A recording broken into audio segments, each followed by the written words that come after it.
WFLA Now will begin momentarily.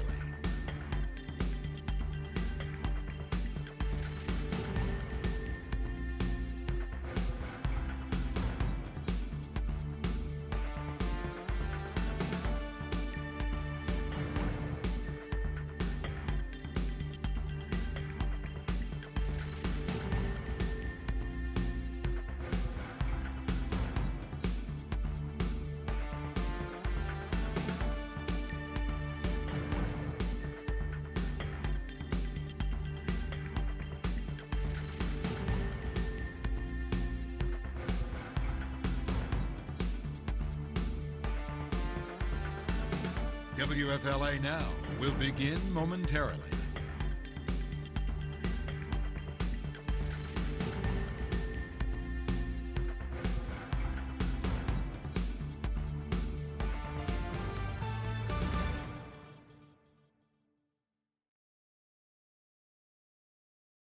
Live on WFLA Now, this is Hey JB. Here's JB Biunno.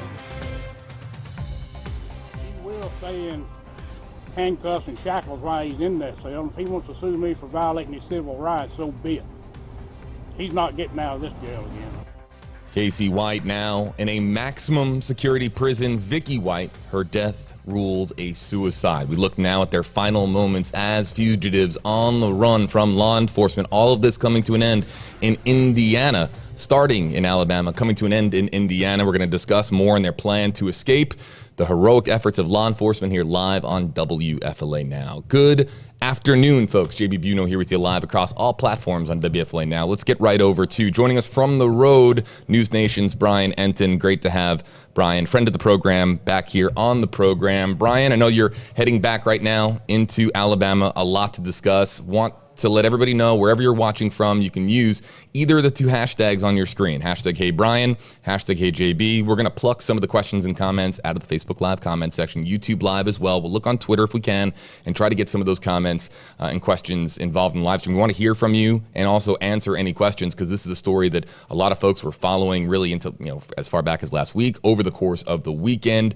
Of course, this now culminating with the capture of Cassie White and the death by suicide of Vicky White. Bryan, just kind of update us with what the latest is and what you're working on as we start to get into some of the questions from our audience members here. Yeah, so the latest is Cassie White is now back in Alabama. Late last night, they brought him back. He was arraigned in Florence, Alabama at the Lauderdale County Courthouse. They had the judge come in. It was at about 9:50 Central Time, I think, is when it happened. The judge came in just to do the arraignment. They brought him in to the courthouse, did it, and then they took him out. I'm sure you've seen the video by now. I mean, it was so interesting to see. Oh, you're showing it right now. I mean, he's like this massive man, and we've been following him for the last, we're trying to follow him for the last 12 days, and we kept hearing he's almost 7 feet tall. But when you see him like that, I mean, you realize that he just is so much even taller than all of the deputies. So this really big guy, they arraigned him, and he was originally, we were told that he was going to go back to the county jail that he got out of initially before being sent to a state prison, but they changed that plan, which is probably a good idea, and they took him straight to a maximum security prison in Jefferson County, Alabama. I was actually just reading about this prison on our drive. It's like the place where the most dangerous of the dangerous go in Alabama. So it seems like he's in the place where he should be right now. Interesting to note some of the things that were found with them, Bryan. We're talking about $20,000 in cash. We'll talk more about the cash and why there's only $20,000 in just a moment. But an AR-15 rifle, 4 semi-automatic handguns, and then wigs for disguises were recovered as well. But this is by what we're hearing from Cassie White and his conversations reportedly to law enforcement, this was going to be a firefight. This was going to be a standoff that was going to ensue between Cassie White, Vicky White, and law enforcement had it not been for the heroic efforts with a pit maneuver to end this police chase and bring this to an end. What do we know about the heroic efforts of law enforcement here?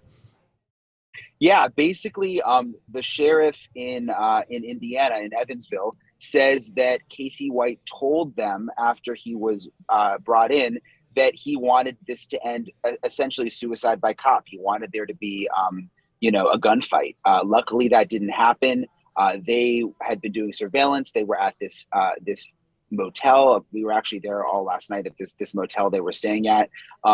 It's actually right across the street from the sheriff's office, which is really interesting, where they were hiding out at the motel. So they were doing surveillance on them at the motel, and they were trying to figure out, were they going to storm the room? How are they going to handle this? And that's when Vicky and Cassie left. So they started following and pursuing them, did the pit maneuver, and luckily they ended this without anyone on the outside getting hurt. Of course, we know Vicky White committed suicide before the crash, but it could have been much more dangerous. And you mentioned everything they had in the car, all of that cash and the guns and even her taser that she had from working at the sheriff's office in Alabama, they had with them. But we also learned late last night that they also had a lot of camping gear, which I thought was really interesting.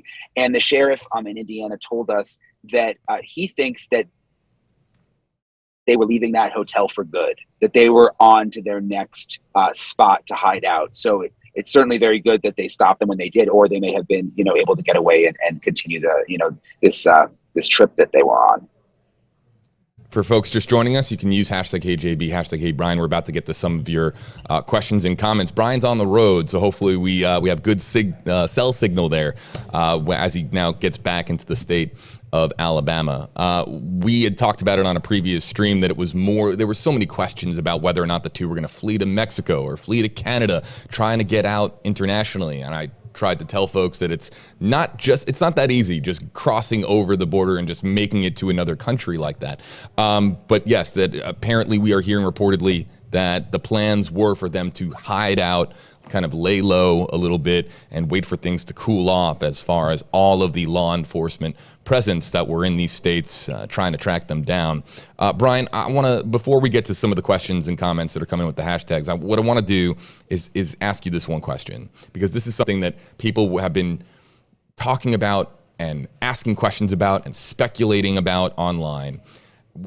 How this has been reported as a jailhouse romance, about how this was able to happen, how a relatively high-ranking official within the Department of Corrections in Alabama is able to be, as we understand it, be wooed by an inmate who is, by all indications, a really bad guy, someone who is accused of doing some extremely terrible things, and how somebody with such an incredible track record could, if this all adds up, falls in love with somebody who is such a career baddie, if you will. What have we learned in recent days about what made Vicky White put everything on the line to break this man out of jail and go on the run with him, and whether or not there really was a romance, or was it one-sided? Did Cassie White feel, I think that we know now that he did not feel much remorse for Vicky when she died. That's what we're hearing, obviously, as well here.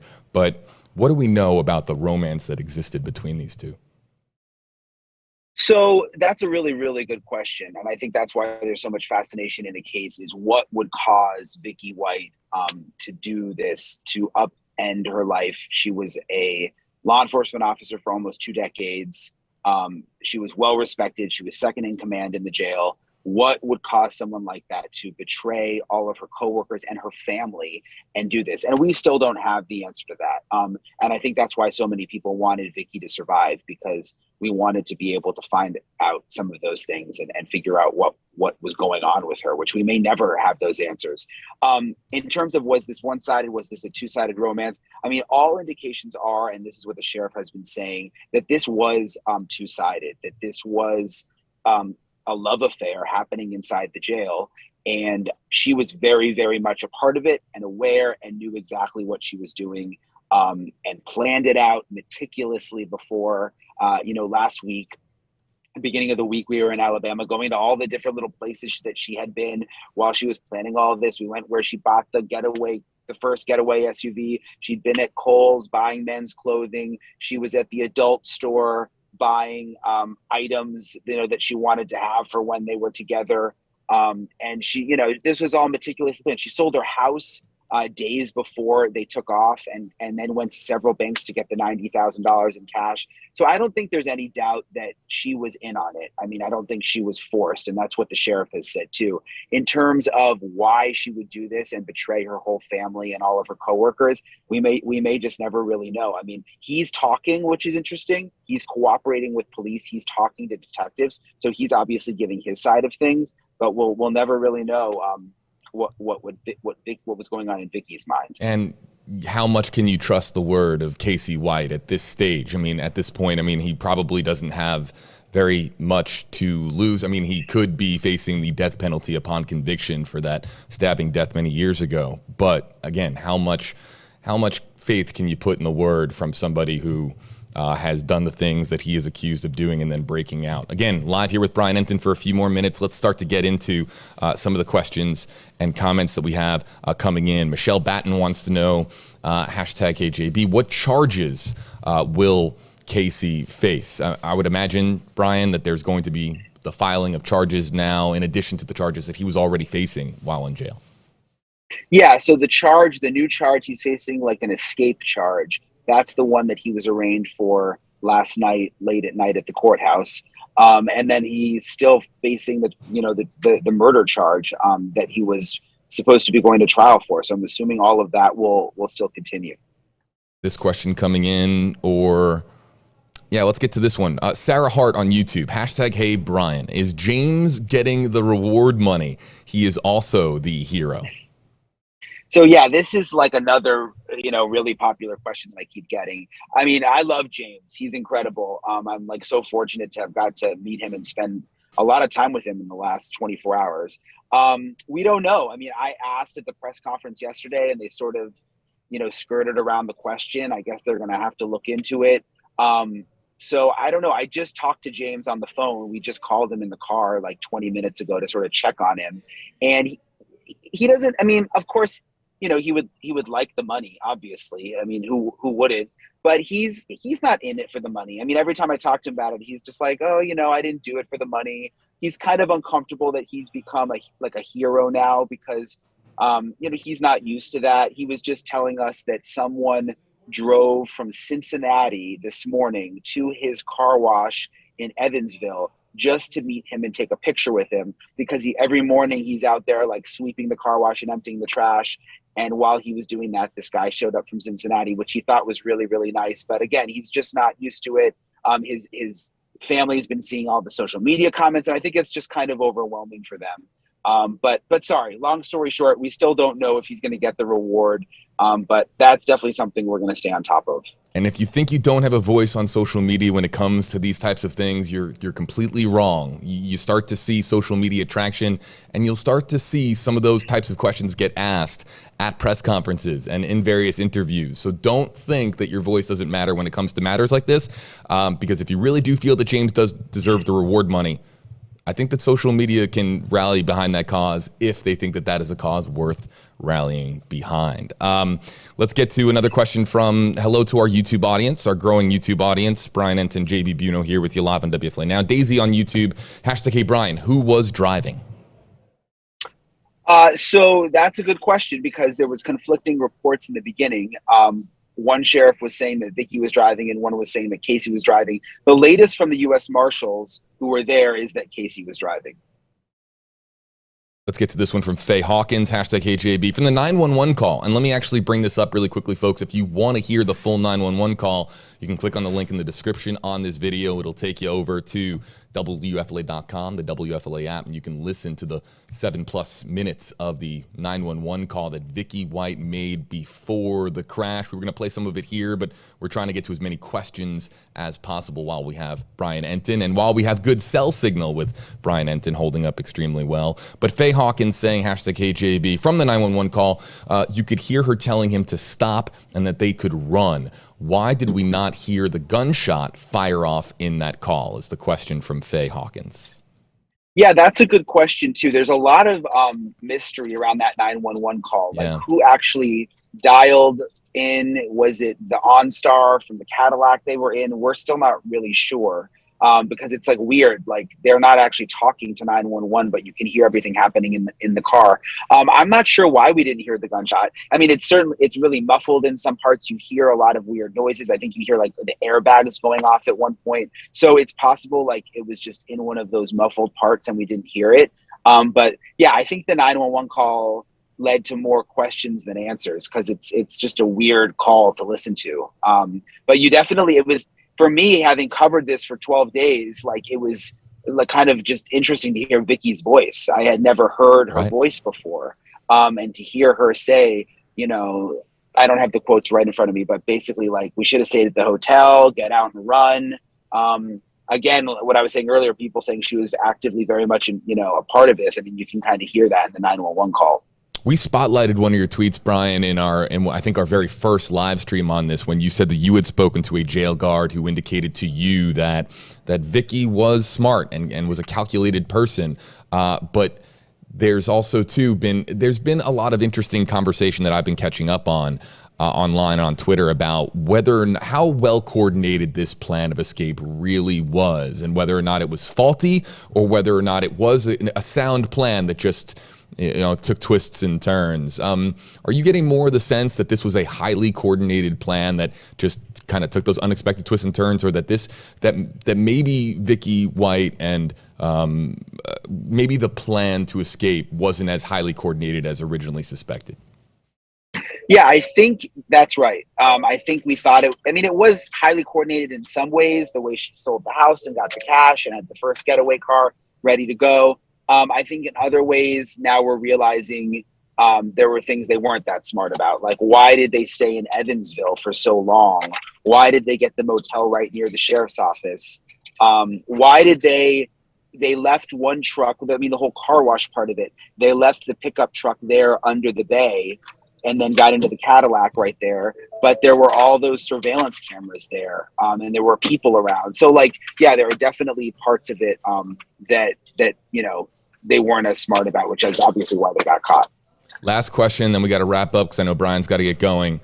Kelly Lang, #KGB, #HeyBryan. Is he in solitary confinement? Do we know this?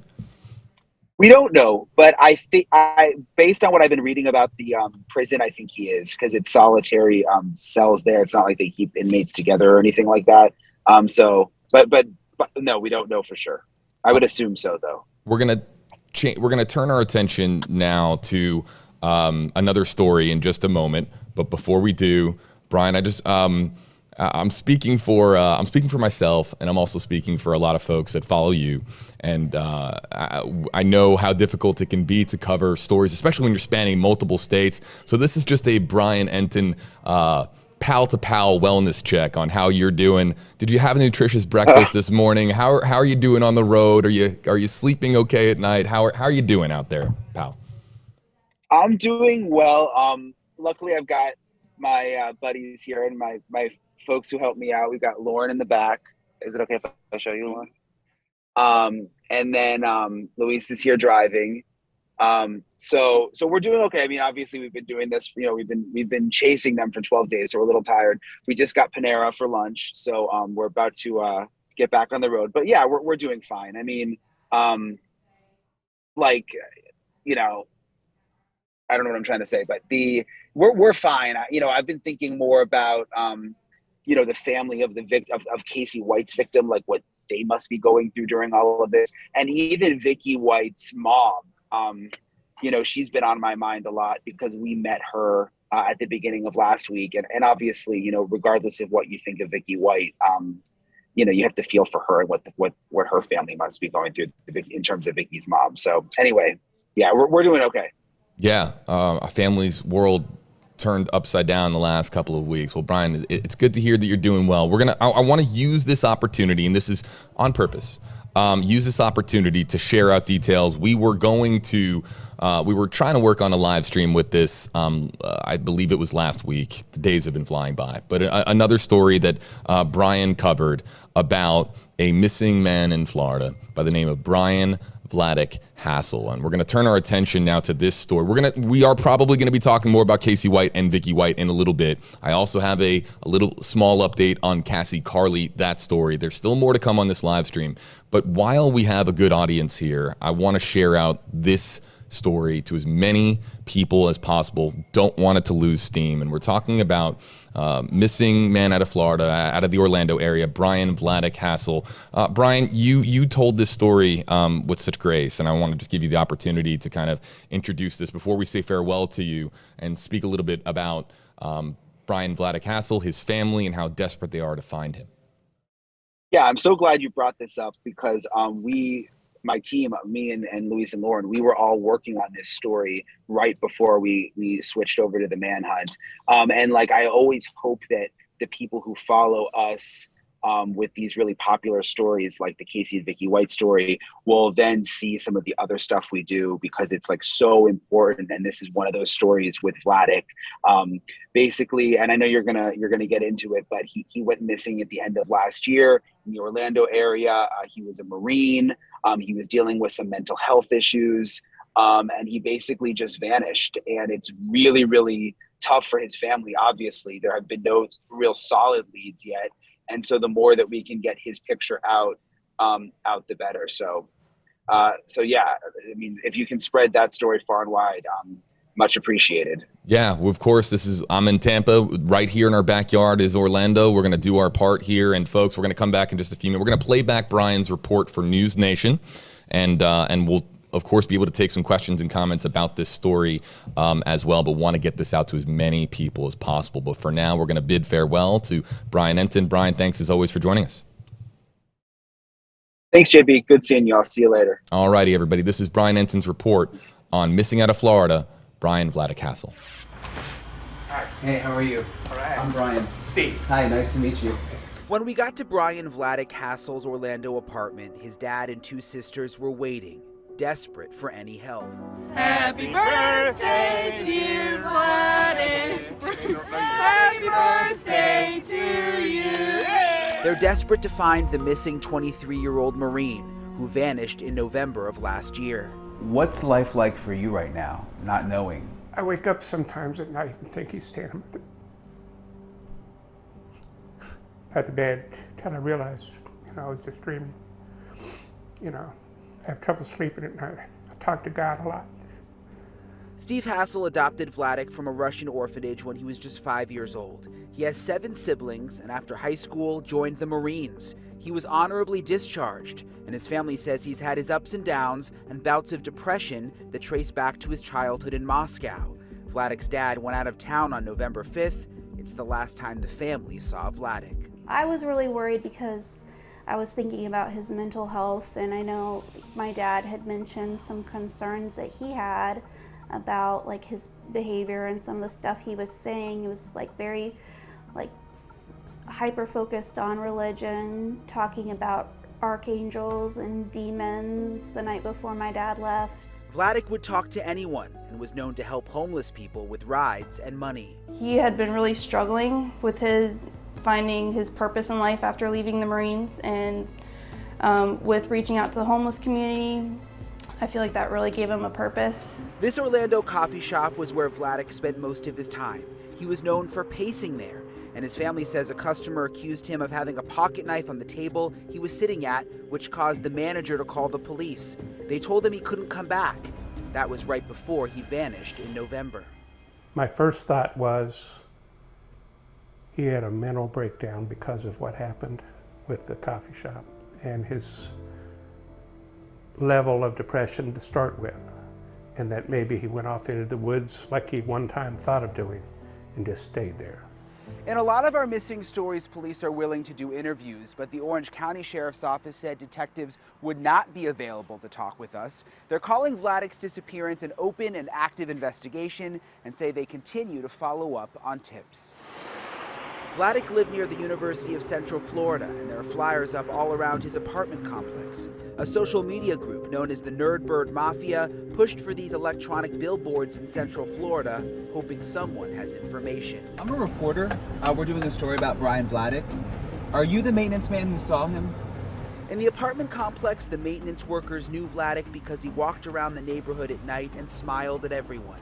His family thinks he may have had a mental breakdown and could be in a massive wooded area behind the complex. But there is a kind of an opening back in here that he would go back.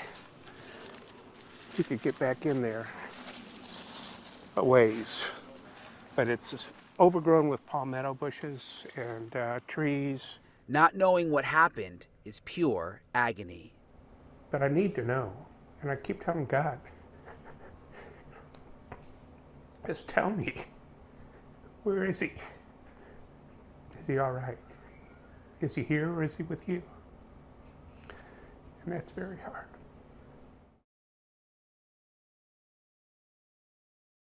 And that was the report there from NewsNation's Bryan, Entin. Great to see a shout out as well for the Nerd Murd Mafia, who of course has been doing their part. The community group on Twitter that has been doing their part, trying to spread news about this missing persons case and other missing persons cases. This is something that we try to do as far as doing what we can, using the power of social media, trying to get the share counts up as much as we can, understanding a little bit more about how people go missing, why they go missing, and also too, how we can use community awareness and how we can use social media to try to bring more happy endings to these stories rather than tragic ones. So we're going to leave this up on your screen for just another few moments and ask everybody out there to keep an eye out for Bryan Vladik Hasel, last seen last year in Central Florida. And for folks, especially in Central Florida, please continue to share out details about this story. It will go potentially a long way in perhaps giving this family a glimmer of hope that they can find Vladik alive. We're going to turn now to another story as well that I'd like to update our audience on, and it has to do with Cassie Carli. There it was. We just had her up on screen. Cassie Carli, of course, everybody remembers the mom from the Florida Panhandle who disappeared with her daughter, not seen, and of course, as everyone would remember, everyone who followed that story as closely as we did, everyone would remember when her body was discovered buried in a barn in central Alabama. Her ex, Marcus Spanavello, is currently in lockup in the state of Florida, and charges are pending the outcome of the autopsy. I have not stopped on following up on this story. Phone calls this morning, and what we're learning from Santa Rosa County officials is that the autopsy has been completed, but they are still awaiting toxicology report results. So the toxicology reports are going to be the final, and usually are when it comes to an autopsy and when you're going to release the official cause of death of somebody. More times than not, the autopsy is conducted, toxicology reports have to come back, and then it's, of course, able to be put out to the media when you're talking about the potential for there being homicide.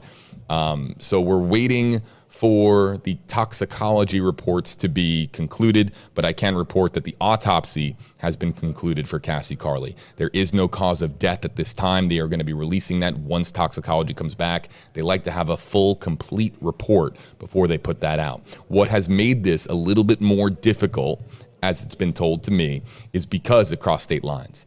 Florida officials still very much at the forefront of the investigation into Cassie Carli's death, but still the autopsy, because the body was found in Alabama, the autopsy itself was conducted in Alabama, and it was actually conducted in North Alabama, way in a state facility, not a local county facility. So there's a lot of moving parts. And I don't know when the toxicology report, that was the second question that I asked. When do we get the tox report back? And tox reports can range. Sometimes they're a few weeks, other times they take months. And we're dealing too with a lot of unknown circumstances surrounding, coming off of the heels of the pandemic. And the pandemic created a lot of challenges in a lot of different fields. So we do not know when the toxicology reports are going to come back. 4 to 6 weeks is standard, usually in most cases. 4 to 6 weeks is considered to be the standard time to get a toxicology report back. But that's under ideal circumstances. And we don't know if circumstances in Alabama to get these results back are ideal. You have to, toxicology is and conducting a full and thorough toxicology report, it is a science that can take a lot of time, and we do not know if there's any challenges. So the moment that we hear anything back about toxicology, we'll let you know, because it'll be part of probably the full release of the autopsy, the toxicology reports. We still at this time do not know Cassie Carli's cause of death.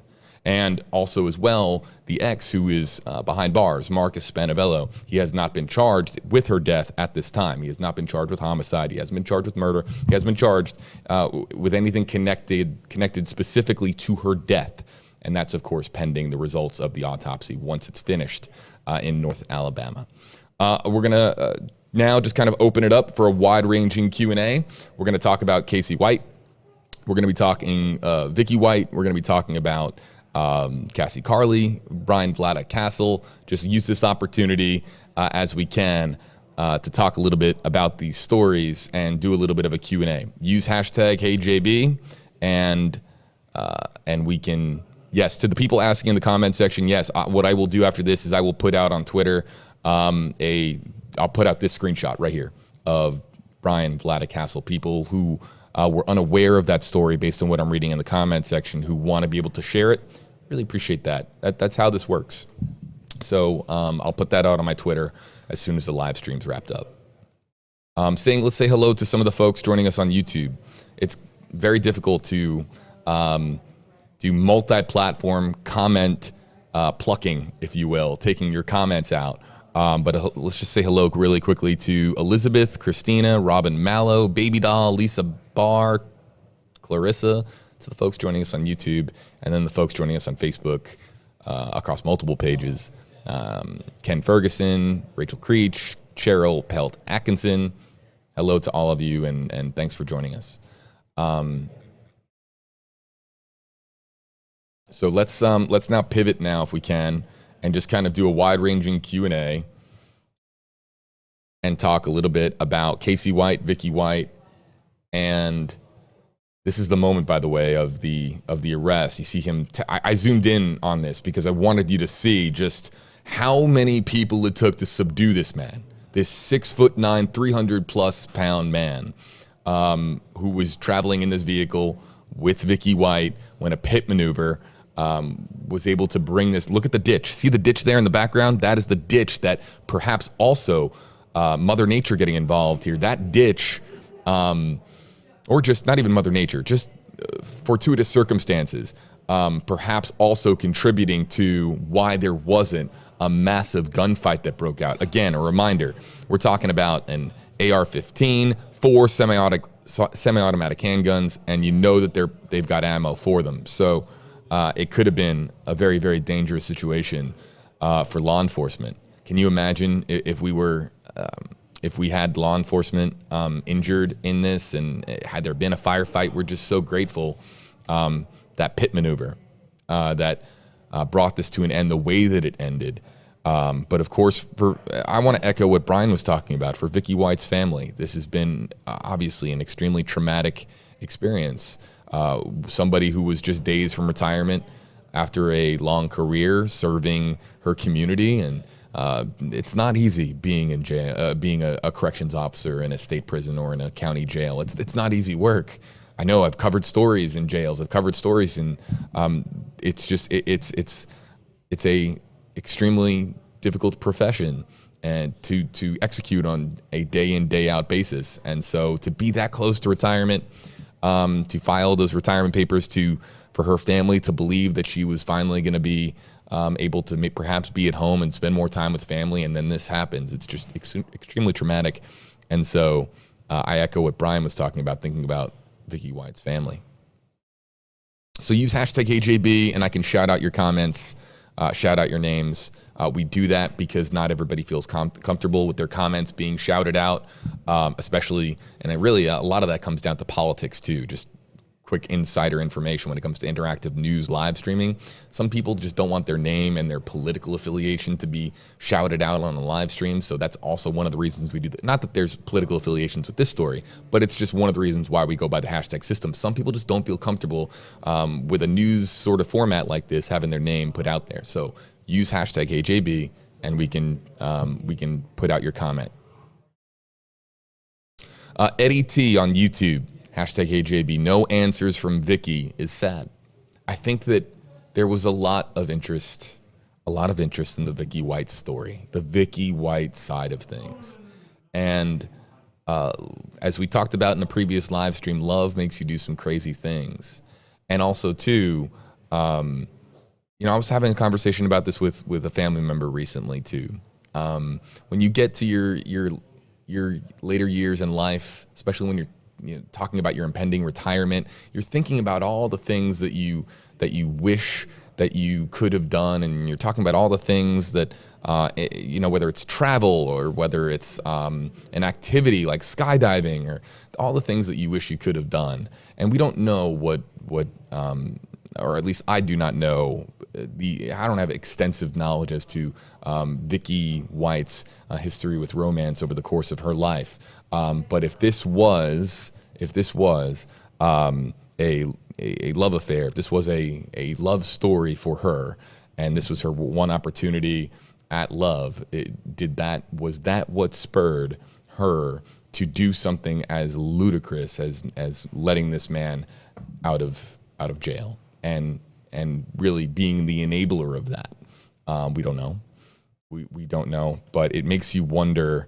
It makes you wonder what was going on in her head. So to echo that comment, not knowing what was going on in her mind and her side of the story, there's going to be, we'll never really know. If Cassie White says, yes, we were madly in love, we had conversations that were special, and we had conversations that were unlike conversations that we had had with any other people, individuals on this planet, would you believe him? Would you believe the man there on the right side of your screen talking about her? No, you wanted to hear it from Vicky White, and so not having that, I think people want to know the answer to that question and those questions. Oh, let's talk about the money. Yeah, we had a lot of comments come in about the money. Hello there, everybody joining us. I'm going to get to as many of these comments as possible, but a lot of comments coming in about the money. Okay, they recovered about $20,000 or so dollars, but you don't know how much of that money was spent beforehand to set up the escape. You don't know how much of that was spent on, on arranging for their, the vehicles, the acquiring of vehicles, also handguns, the camping gear. Now, to go from $90,000 to $20,000, that's a lot of money to spend in 11 days. Now, again, it could have been more than 11 days, but still in a short window of time, from the moment that this is money that she acquired from selling her house, coming into possession of about $90,000 plus in cash, and then coming in, to acquire, these vehicles that were used. The motel was cheap. We can all agree that the motel was cheap. I think it was $50 a night, and they arranged for a 14-day stay. There was also the homeless man that was used to set that up as well, because they did not want to be detected.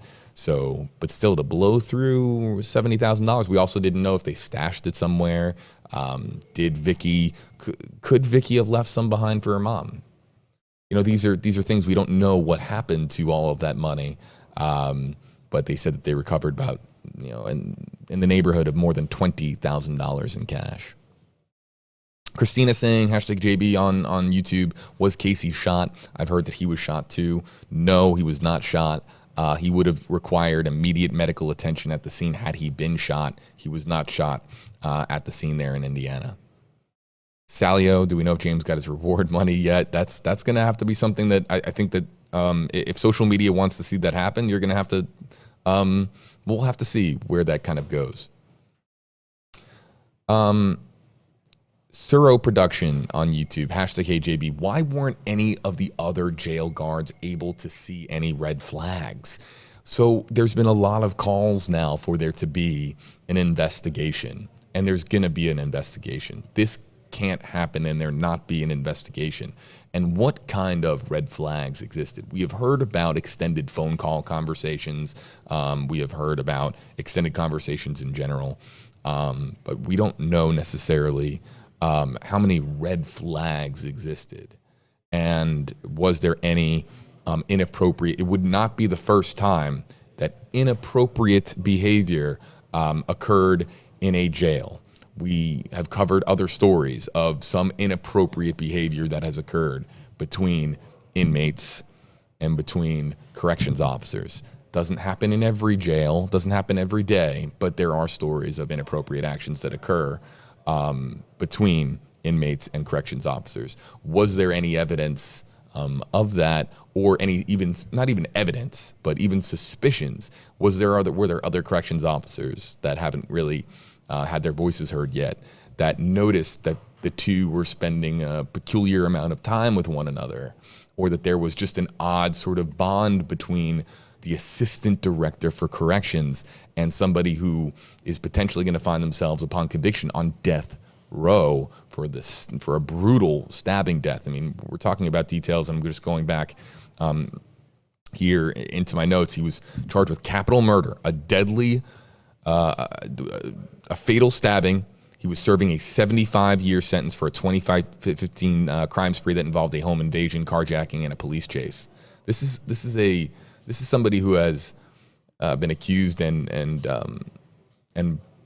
by what we've heard from law enforcement, somebody who is just capable of some extreme evil. And so what the relationship, all of this will come back to, and the lowest common denominator with this story is the romance that occurred between these two. Was it authentic? Vic, I think people are thinking to themselves right now, you aren't breaking this guy out unless you have a really good reason. And the reason would be the only reason on the table right now is love, right? Why else would you risk everything? And I mean everything, literally your life, as we now have Vicky White, her death ruled a suicide. You risk everything to break him out. What else is there except romance and love and companionship? You're not going to risk it because you think he's innocent. That could be perhaps a component of it, but if the person's innocent, get an attorney. If the person is innocent, then where's the evidence to prove that you're innocent? Now, could that be a sub-theme of this? Did she believe that he was guilty and broke him out anyway, or did she believe that he was innocent and then that also aided in her rationale for wanting him to be a free man? We'll never know the answer to these questions, or will we? Was anything recovered? Were there any exchanges? Is there any evidence of what happened between these two? I'm reading here for some others. Jamie Luca,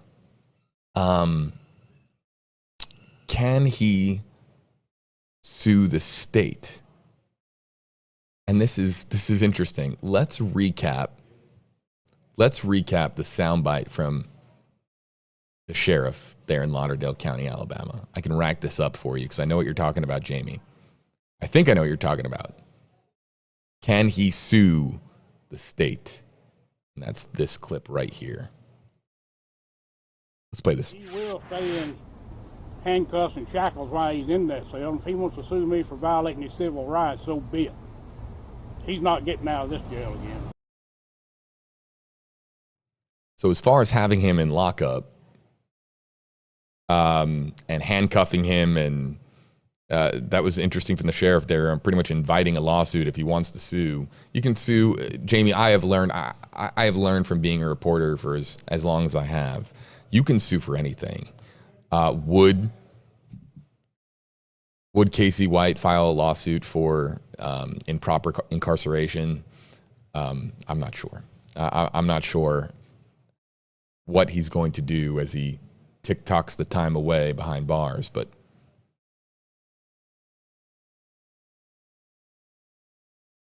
hashtag AJB from DRM WVR. I'm not even going to try to pronounce that. Hashtag AJB, will he sue the state claiming that Vicky took him hostage? I can't imagine a scenario where that occurs, or again, you can sue for anything, but whether or not that's going to be ever, it's not going to be plausible in a court of law. I think that gets tossed out, probably based on what we know publicly with this story, that gets tossed out immediately.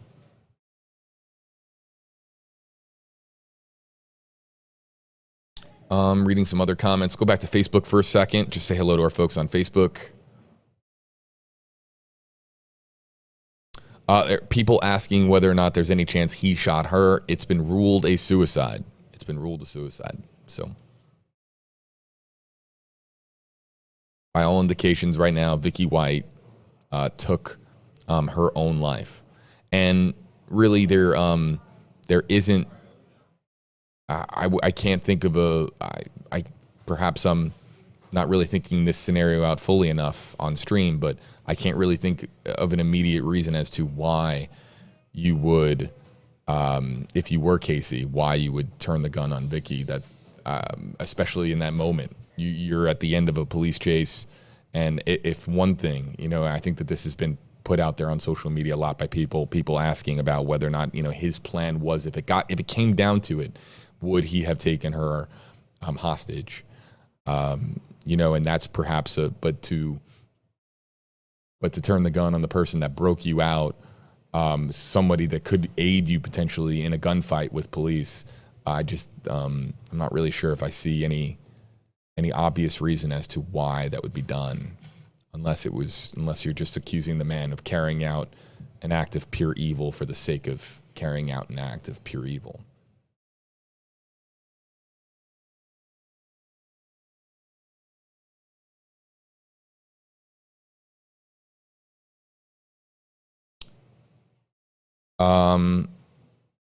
Kelly talking about Bryan Vladeck really quickly on Facebook, going back to the missing persons case.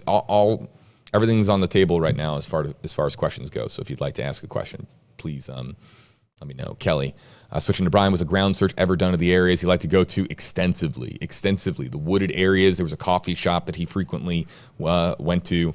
The entire area has been searched, and the family really knows where Bryan liked to go there in the Orlando area. And when I tell you that there's been extensive search efforts, they've been extensive. They've been looking, and so far no trace of Bryan Vladeck Hasel. Retha Bell, hashtag HJB, please help put pressure on getting an independent investigation concerning that jail in Alabama. People have to know more. Yeah, and you'd think, here's the thing, folks, you think that I have power, but really it's the power of the masses on social media. So if you think that there needs to be an investigation into the Department of Corrections in Alabama, I used to have a contact with the department. I was a reporter in Alabama for 5 years, in Mobile, the southern end of the state. And I used to have contacts with the Department of Corrections, but I can assure you that while I do have a voice, and my loyalties and my assignments are always going to be focused on the Tampa Bay area of Florida, it's really the masses on social media that have the most power. You think that reporters have power?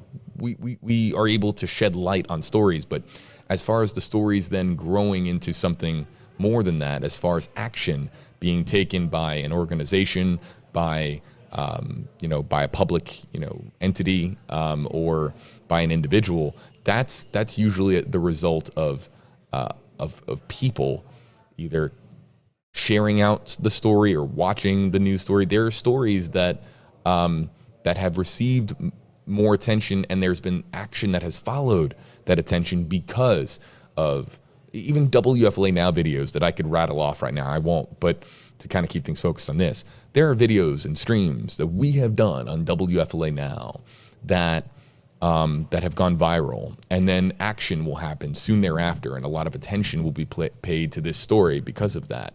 And it's not because I did it. It's not because I launched the stream. It's because of the view count and the share count on that story. So really the power lies with you guys. I can introduce it, I can put it out there, but it really comes down to you, wherever you're watching from, and getting the share count up and the view count up for a story to receive that attention. Look at what happened with Gabby and Bryan last year. That story receiving the the amount of attention that it did, it led to there being just an enormous focus, and then all the pressure that was put on by asking those questions to law enforcement officials as to why this isn't happening, or where is this and why is that happening. That's how it works. That's how it works. But I'll do my very best for all of you, wherever you're watching from, to cover the stories that matter to you.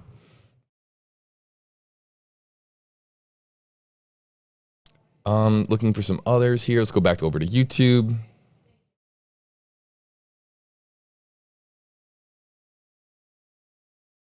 Take a couple more before we got to get going here, folks. There's other stories happening right now in Florida that we have to pay very, very close attention to. So that's always why. I could stream all day. But got to pay attention to some other developing stories that are occurring over the course of the day.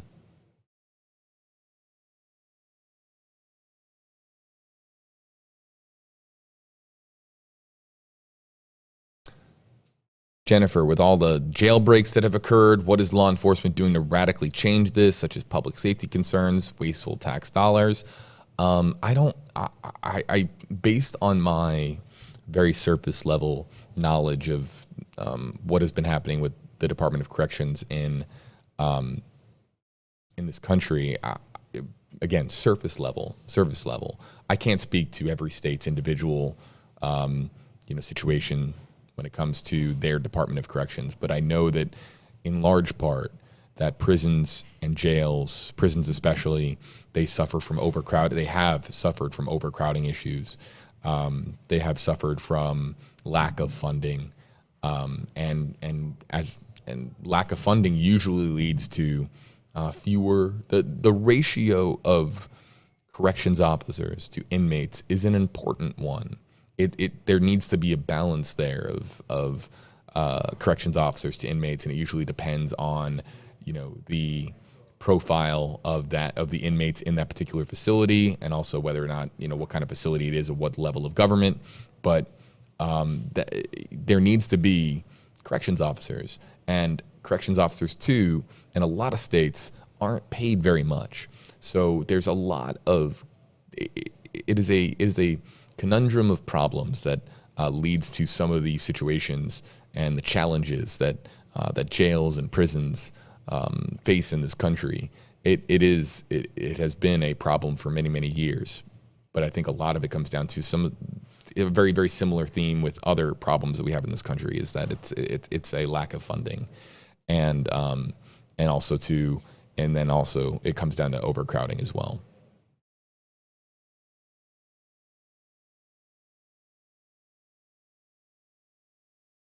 Yeah, let me please give me the opportunity to answer this from Feed Me Now Pets Planet, #AJB, your dedicated viewer. Why have you covered this case of Cassie White so late?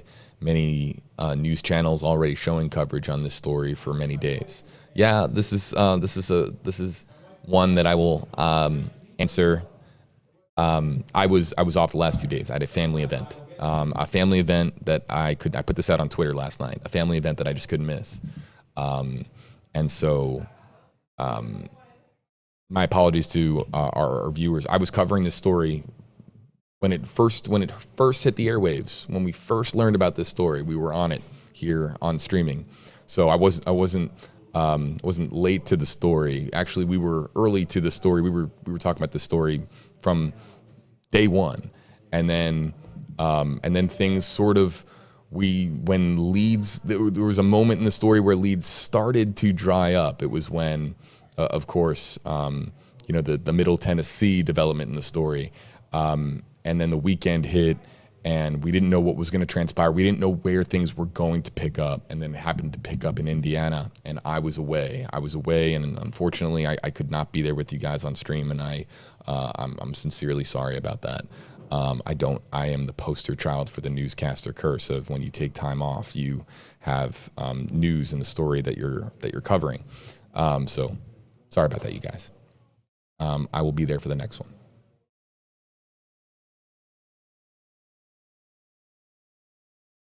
Thank you for the supportive comments. Appreciate it.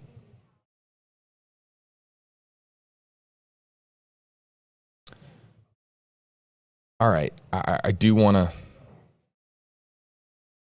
Amelia, hashtag HJB. I believe had it ended with a shootout, I would hope that Vicky would I hope Vicky would have taken Casey out.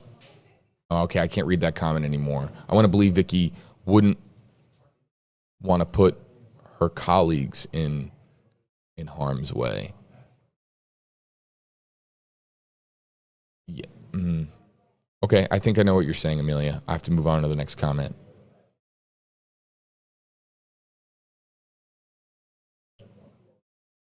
Thank you. There's some very, very, very kind comments, but I was at a family event when the news occurred, and with a lot of family and close friends, and I immediately went into. There was some folks at the family event that had not heard about the story, and so I immediately went into newscaster mode, sharing details about the story, and people were could not believe that they hadn't heard about it. There were still a lot of people that hadn't heard about the Cassie White and Vicky White story. So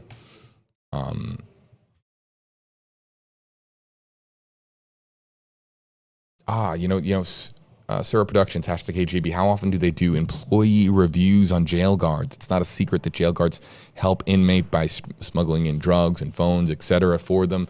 And that is true. That's true. And we talked about this on a previous stream. I did an investigation in Alabama about how corrections officers were selling smartphones to inmates and making money that they desperately needed.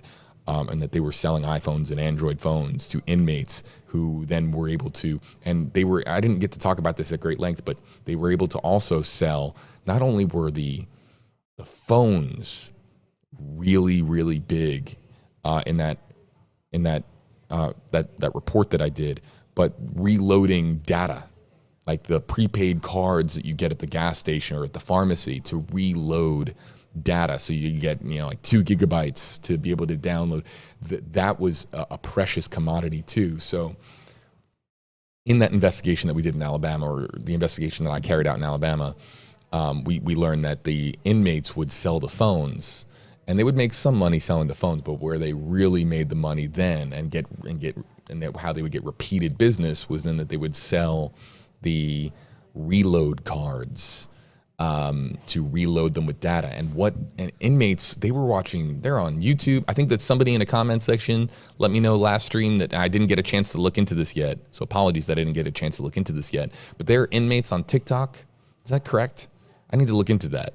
That inmates that have TikTok accounts these days, that a lot of the inmates were, enjoying the same abilities on smartphones that you and I are able to. There could be an inmate watching this live stream right now.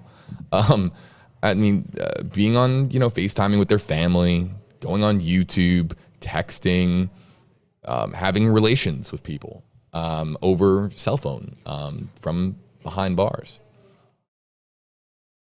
Lacey Hilliard, hey JB, give James Vicky the $20,000. That's very, very interesting.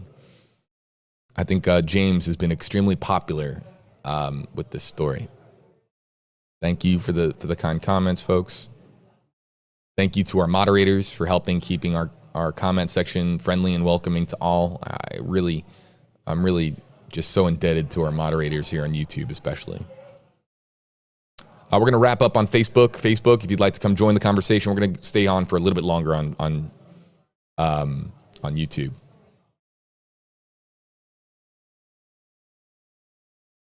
Wait, we have still a lot of people on Facebook, though. That's very interesting.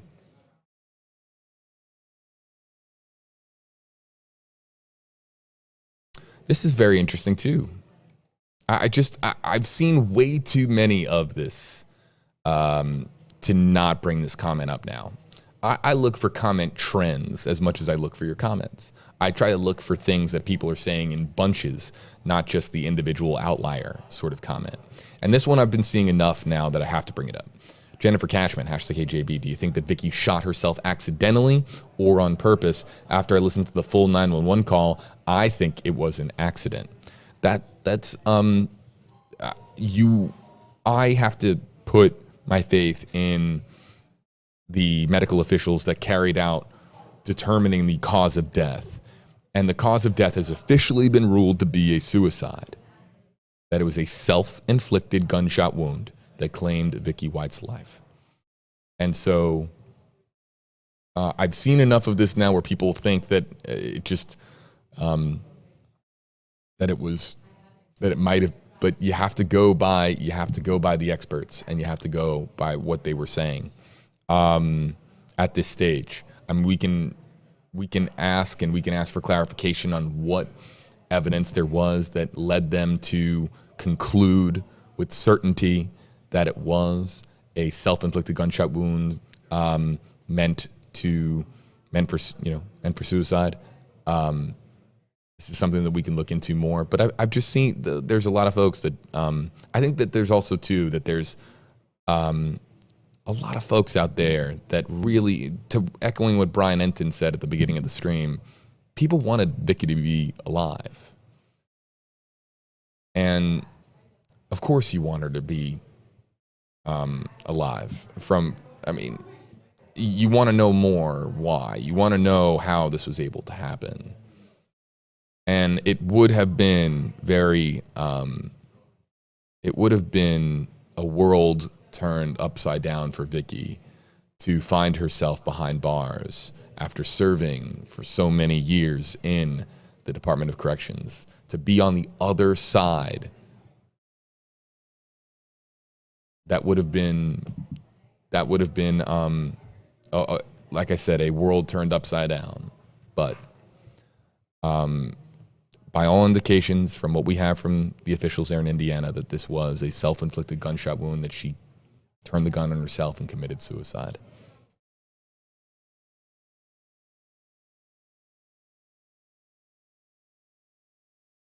This is interesting. Hi there, Kathy.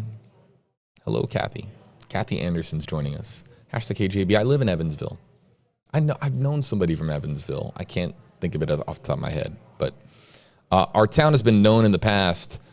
You want to get away with murder, go to Evansville. Wow. Well, I don't want to assign that stigma to Evansville, so I'm going to just say that I'm sure that Evansville is a community filled with some great people. But if this is kind of the saying there attached to that community in Indiana, we still don't know why Indiana. We still don't know why the Evansville area. We don't know what the intention was. And usually, again, I've covered a lot of different cases, and more times than not, when you're talking about a fugitive, you're talking about somebody that is actively seeking a way to evade law enforcement. A majority of these stories that I've covered, I can speak from my experience, it's usually not to get to Cancun, pour yourself a margarita with my big stack of cash, and enjoy the good life, and enjoy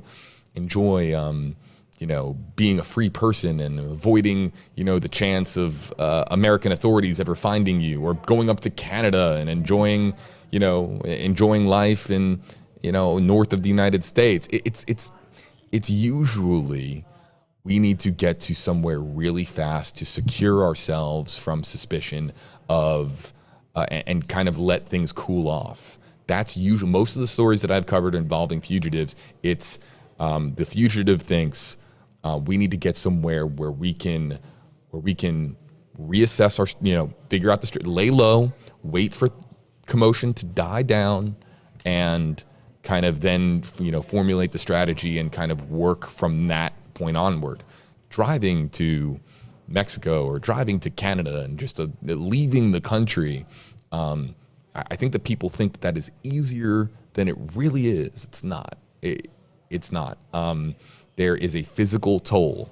There is a mental toll that comes with being a high-profile wanted person, even just a wanted person in general. But when I'm talking about when you are the focal point of a federal manhunt, there is a physical and mental toll that takes on you. And it's not usually let's get out of the country. It's usually let's find a place where we can go to just kind of recover and allow for things to hopefully die down a bit and hide out. Hiding is usually, from what I've seen, more of the strategy as far as actively running to one of our country's borders. Hopefully that makes some sense. Lauren Agnelli, we'll bring up Lauren's comment. Lauren says, I thought that they would be further. Yeah, they didn't get very far. That's true. They did not get very far. And why is that? Well, I can't speak with certainty, but this is what we do. We explain some of the stories that we cover. Why didn't they get very far? Because every moment that you're in a vehicle, you don't know as a fugitive how close they are behind you. Unless they're in your rearview mirror, but you don't know how hot they are on your trail. So what you are doing is you are trying to avoid detection as much as possible. And every moment that you're in a vehicle and every time that you have to stop to go get gas at a gas station, you are putting yourself at risk of discovery.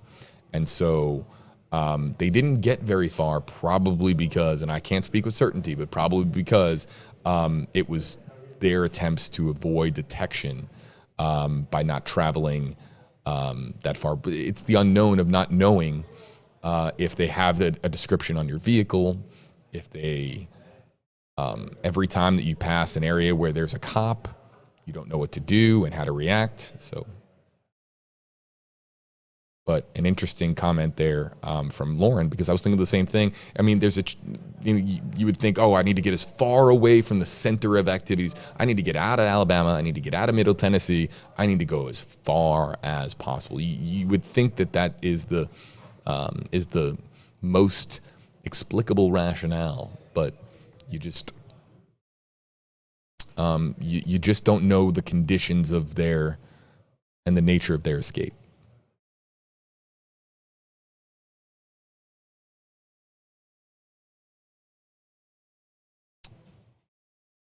Yeah, we decided to stay on Facebook because Facebook, hello to everybody on Facebook. I hope you're having a great day. Usually what we do is I pay attention to other headlines. That's what I'm doing right now. So I have 1, 2, 3, 4, 5. I have 6 monitors around me, and I'm paying attention to other headlines. If anything else breaks or develops, we pivot very, very quickly. But right now things are okay. We'll stay here with you live a little bit longer, and also too, the Facebook audience a little bit larger than expected. So hello to everybody joining us on Facebook Live. Hello everyone to joining us on YouTube Live. I want to answer as many questions as possible. We embrace social media here at WFLA Now. We don't shy away from your comments. If there's something that you want to say, or you want your voice to be heard, a question that you want answered, or if you just want to speak about the story and have your voice heard, just let me know and use the hashtag. That's how you let me know.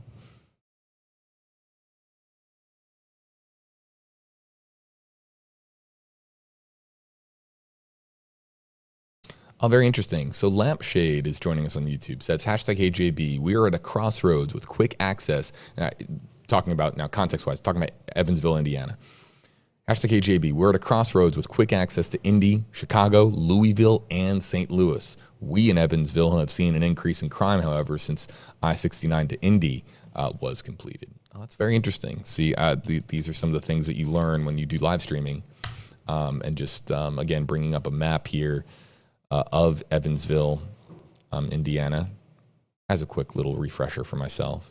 Yeah, you're right there between, Chicago's a little bit more far north, but you're right there between St. Louis, Indianapolis, Louisville, Lexington, Nashville, even Memphis to your southwest. I mean, you're right there in the kind of this middle ground between a hub of 4 or 5 cities, Kansas City to your west and Chicago to your north. Not too far away from Columbus or Cincinnati and Columbus either. It's kind of, there's a lot of major cities surrounding Evansville. And that also makes you it's only natural to wonder, was Evansville strategic for some purpose, or you don't want to, usually, more times than not, again, I'm going back to my experience as a journalist in covering fugitives. And what you see some trends, and what you normally see is trying to either hide out. When Bryan Entin mentioned the camping gear, that is of no surprise to me. Getting out in the woods, getting rural, going off grid is very common when it comes to fugitives trying to escape areas of detection like interstates, gas stations, even major cities where there's highly populated, densely populated areas. You're trying to get into the woods. You're trying to get rural. Or oftentimes, too, what you're trying to do is you're trying to get to somebody that you trust. You're trying to get to a family member, a friend, somebody who feels obligated to assist you and wouldn't turn you into law enforcement. I think that's not as common, but that's some of what you see too, is just trying to get to someone who can help you out. But then immediately, if they do that, they become an accomplice. So that's extremely challenging as well.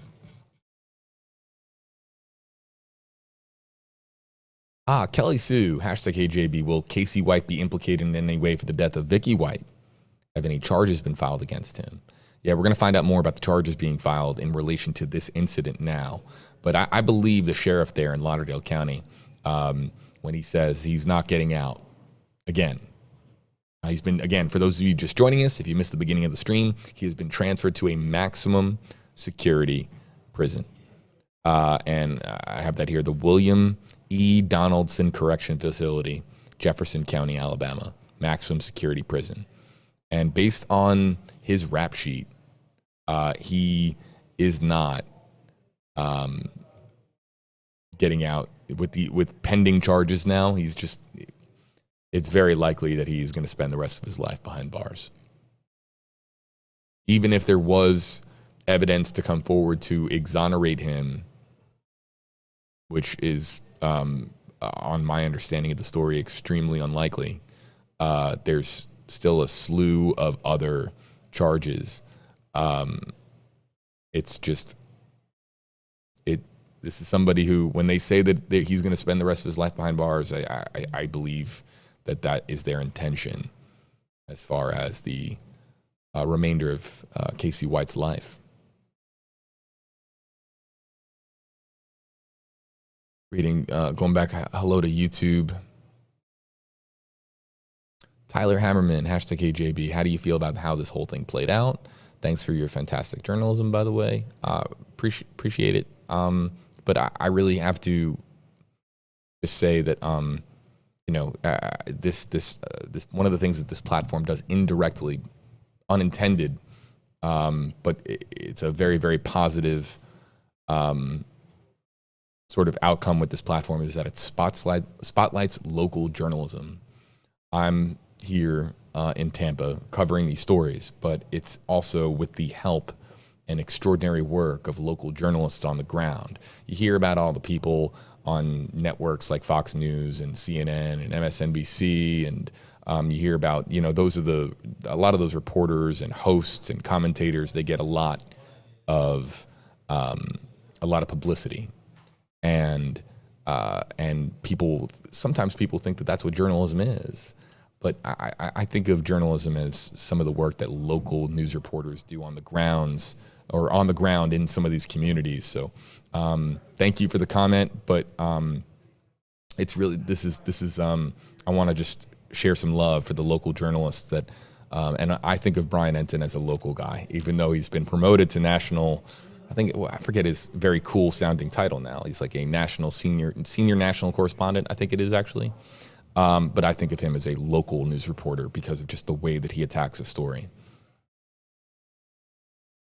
And Bryan's great. And as far as how do I think this whole thing played out, I think that there's a sadness to this story. I think that there's more to the Vicky White story than we really fully understand about what was going on in this woman's head, about what was going on in her mind. I think that there's a true sadness surrounding her family now, and I learning about this story and learning that she didn't survive that gunshot wound, the self-inflicted gunshot wound. I was sad.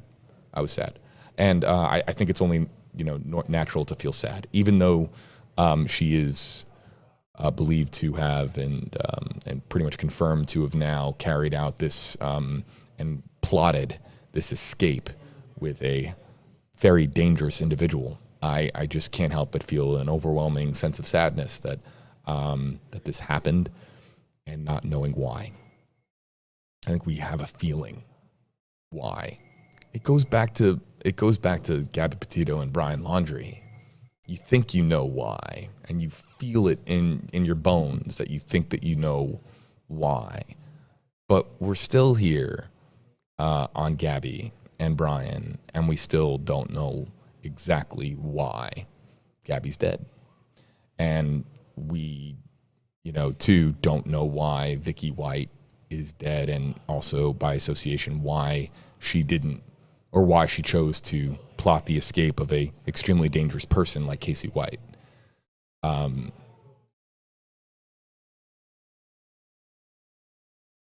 Yeah, so sad story. And I would like to, I'd like to know more. I'd also like for there to be fewer sad endings and tragic endings to stories. Had Vicky been found alive, it wouldn't have been a happy ending, but it's an ending where at least we get a bit more clarity on how this was able to happen and why this was why this happened. So.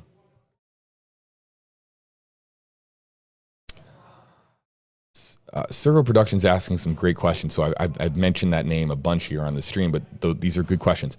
Hashtag HJB, do you think that they will charge the homeless man for renting the hotel room for them? Absolutely not. Absolutely not. That would be, that is under the assumption that he was aware that they were high profile. And yes, could you argue that it was technically wrong for him to get a motel for two people that, and it wasn't for him? Sure, but they're not going to go after a homeless guy for something like that, something that small.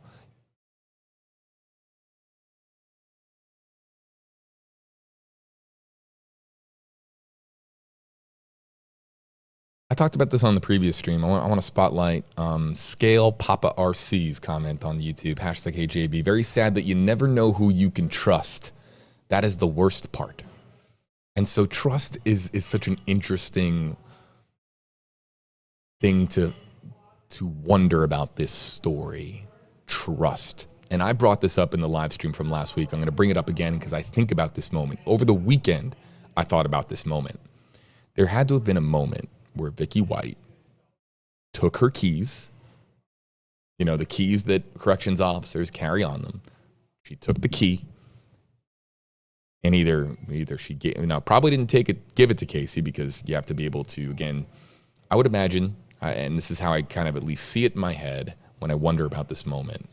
I see Vicky White take her ring of keys and uncuff Casey for the first time outside of that jail. I think about that. And that is giving him his full freedom back. Him leaving the jail is only partial, because when you have handcuffs, or not handcuffs, when you're cuffed at the ankles and you have cuffs at your wrists, you're free, but there's not a whole lot you can do until you get those cuffs off. So his moment of true freedom, where he could do anything, including do something very, very, very evil to Vicky, was this moment when she uncuffed him. And that's a moment of trust, where there had to have been some trust that Vicky had that he wasn't going to do something sinister in that moment. And by all indications, he didn't. So there was trust of some kind between these two, because they did have multiple stops on their journey from Tennessee into Indiana. They did make these stops, getting the vehicles, so on and so forth. They did have these moments where at any point during this, unless there's more to the story that we don't know, but at any point, Casey White can grab a gun and run. He can flee and leave Vicky. But he stayed. When they were found together. And at any point, either one of them likely could have left based on their situation. And he didn't leave her, she didn't leave him, which leads you to then wonder, and I want to again spotlight the commenter who asked this, Scale Papa RC, saying, very sad, you never know who you can trust. That's the worst part. But the trust just component about this story is also fascinating, that that they kind of stuck it through and through to the end. Makes you wonder really what their relationship was like.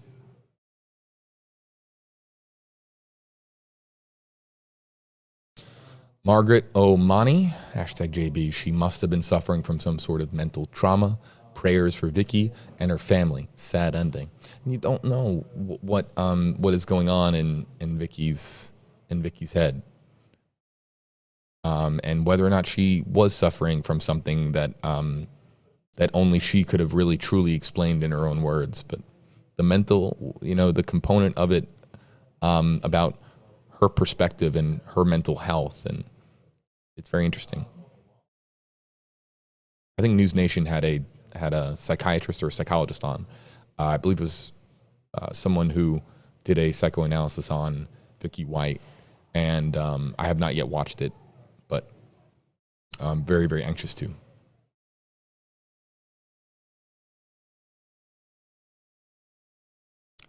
No. Seneca saying, #KJB, why do you think Vicky's suicide was an accident? I never said that. There have been commenters who have put forth a lot more comments than I would normally expect, wondering if the suicide was an accident. It is a self-inflicted gunshot wound. It was a suicide. And that's what we have from the officials there in Indiana who ruled her death a suicide.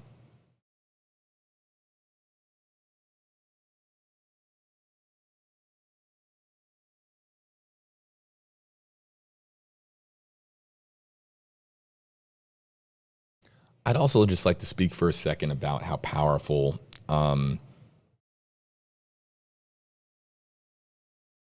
news is today when it comes to being online, and how much we can quickly spread news of a story. And the longer this goes on, and the longer that there isn't a lead, the longer that they haven't been seen and without a sighting, the longer that that there isn't something for investigators to follow up on, the more likely it is that they are going to able to execute this escape and get away, and elude law enforcement indefinitely. And so technology now allows us to quickly spread news very fast. Not everybody has TVs anymore. You pay for TV at home. A lot of people don't even pay for TV. Most of the people that I know these days, they have TV at home. They have it, they have their big screen TV, but they're usually watching Netflix or Hulu or Amazon or whatever they're watching, HBO. And they're not really watching, television as much anymore, but they are checking out their phones. And so us being able to, and it's newscasters, me, others, just the effort that was put forth to talk about this story and get it on the minds of so many people through technology. It's a very, very powerful thing. And I never want this to go understated. The power of your share is a real thing. It's a real thing. And every time you click the share button, the retweet button, what you're doing is you're exposing this story or any story that we're going to be covering in the future to a much larger audience. It helps more than you really understand as far as the effect of reaching a new web of people, a new network of people. So let's also, had this story not gained the traction that it did, and there had been, do we have, James, do we have these ingredients that would lead to the eventual capture of Cassie White? You just don't know. But it's just a powerful, powerful, powerful tool that we have, and it's twofold. It comes down to us as journalists, and it comes down to you as viewers, and readers to help us with stories like these.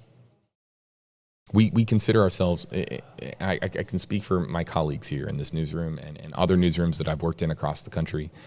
We consider it very much, there is a public service component when you're dealing with such as something like an Amber Alert. We want to help law enforcement. It's not that, we're not talking about a situation where you know, that there's a larger motive at play. What we're doing is we take that very, very seriously, that we're trying to help out law enforcement and also help out that family. And when it comes to a situation where you have a fugitive on the run, a dangerous situation, potentially dangerous situation, we try to do what we can for good when it comes to our business. So at least I can speak for the local journalists that I've been privileged enough to work with over the years.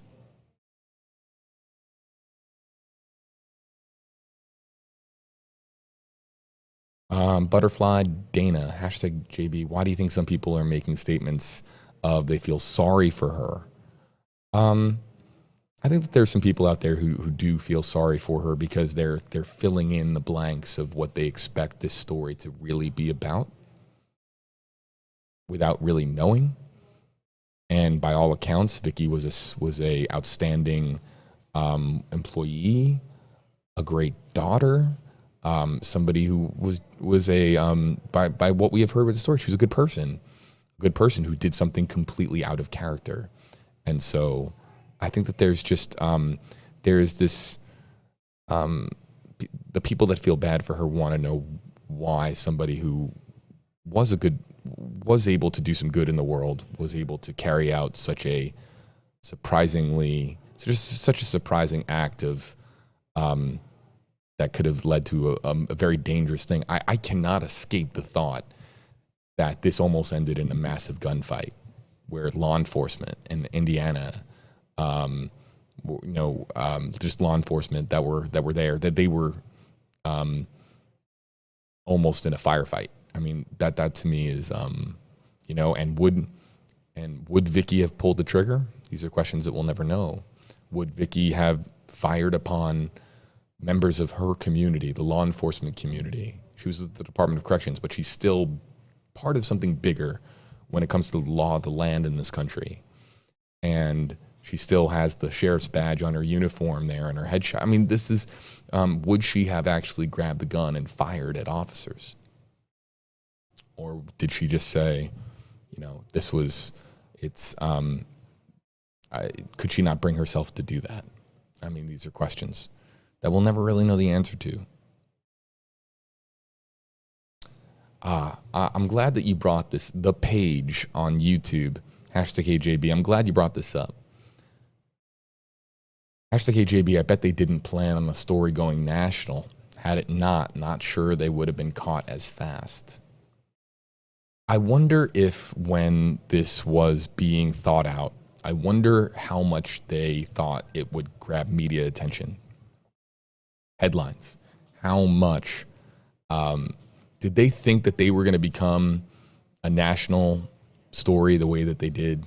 That they were going to be the focal point of a manhunt, and that they were going to, if they had walked into a gas station and they had like Fox News on in the corner or CNN on in the corner, that they would have seen their faces on there? Did they think it was going to become this massive story? Again, not sure if they were thinking about it from a media perspective and from an exposure standpoint, but you have to wonder that too. Patty Harrod, hashtag AJB, I will say it's a blessing this ended quickly. It could have gone on for much longer, on the run for 11 days, and here we are.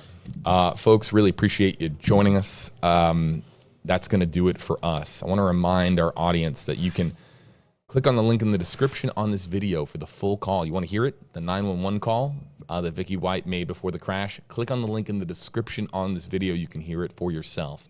I'd like to thank all of the commenters using hashtag HeyJB. This is, again, our venture into interactive journalism. This is what we do as far as spotlighting your comments, wanting to embrace the questions that you're asking in our comment section, talking with you, and explaining a little bit more about the stories that we cover. How many times do you turn on your television and you'll see a story that's on for 30 to 60 seconds? It'll be over in a blip, and you want to just, there's more that you want to understand about that story. That's what we do here. We want to be able to hear you, listen to you, feature some of your comments and your questions, and that's what this is here on WFLA Now. Please give me a follow on Facebook, Twitter, Instagram, at WFLAJB. I'll be, of course, putting out more details in the future about future live streaming. But yes, again, one more time, click on the link in the description on this video. It'll take you over to WFLA.com, the WFLA app. You can hear more, the full 911 call, the Vicky White call that she made to 911 before the crash. We also have other details about Vicky White and Cassie White on our website and on our app. Clicking on the link is also a way of supporting us as well, of course. So we always ask that you click on the link if you'd like to read more about the stories that we are covering as thoroughly as we are. Folks, thanks so much for joining us here on WFLA Now. You can give me a follow on social media. We'll have more in the hours ahead here on WFLA.com and the WFLA app.